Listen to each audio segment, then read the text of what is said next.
দেখুন, এই দুনিয়ায় যোগ্যতা ছাড়া কোনো মানুষ কাউকে মূল্য দেয় না।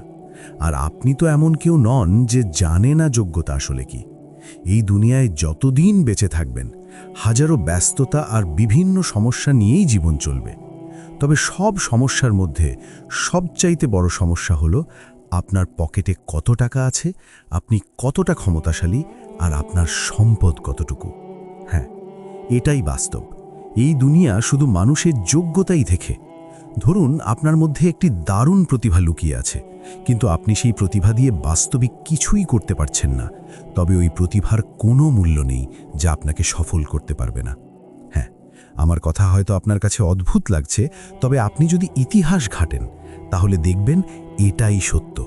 তাই আমাদের প্রত্যেককে নিজের মূল্য বাড়ানো শিখতে হবে। তবে মূল্যবান হওয়ার অর্থ এই না যে আপনি অহংকার করবেন। মূল্যবান